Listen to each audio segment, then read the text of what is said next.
This is VOA News. I'm Marissa Melton.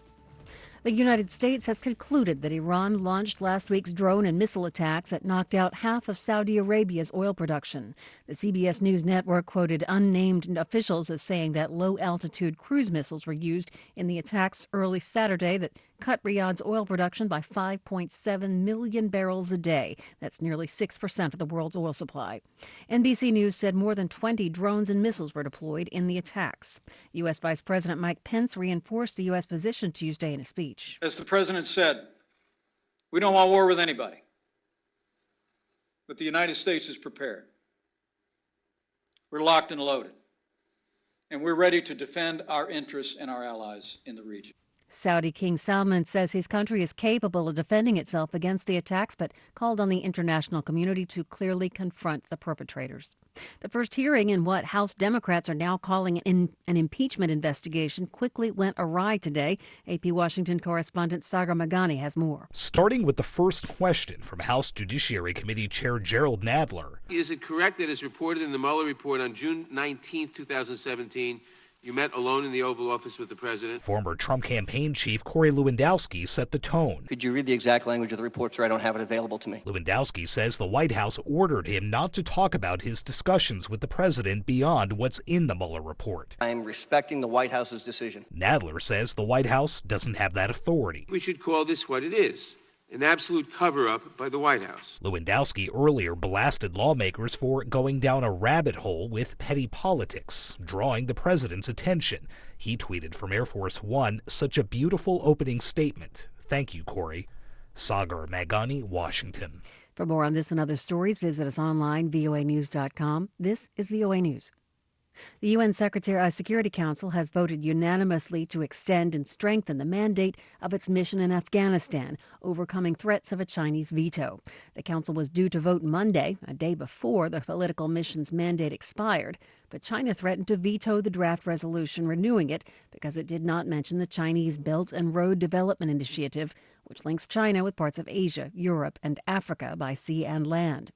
Afghan UN Ambassador Adela Raz, addressing the Security Council, welcomed the extension of the UN political mission in her country. This signifies the Council's support for Afghanistan at the time when the people of Afghanistan are entering a new and a crucially important phase of their long-standing effort to achieve peace and prosperity. But U.S. Ambassador Kelly Craft said China blocked a more comprehensive resolution. I should note that the reason we cannot empower the mission with a stronger substantive mandate today is a member's insistence on language that highlights national political priorities rather than ways in which we can most effectively assist the people and government of Afghanistan. Tuesday's compromise text does not include a specific mention of the Chinese plan, but references support for regional cooperation and connectivity and working toward a prosperous Afghanistan.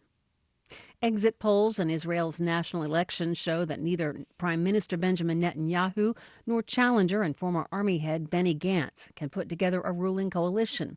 Both sides hope the results will change as votes are counted during the night and into tomorrow. Linda Gradstein reports for VOA from Jerusalem. The exit polls were announced at 10 p.m. just as the polls closed in Israel.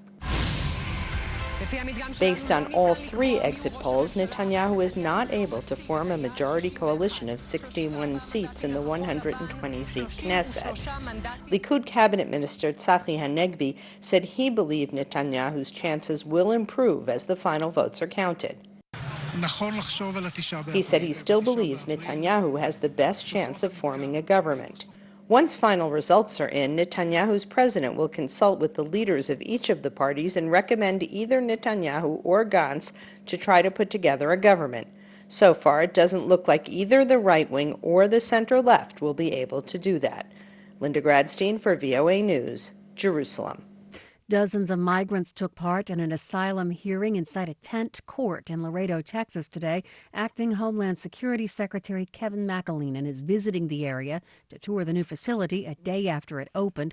Critics have denounced the proceedings because they are closed to the public and difficult for attorneys to access to provide legal representation. I'm Marissa Melton, VOA News.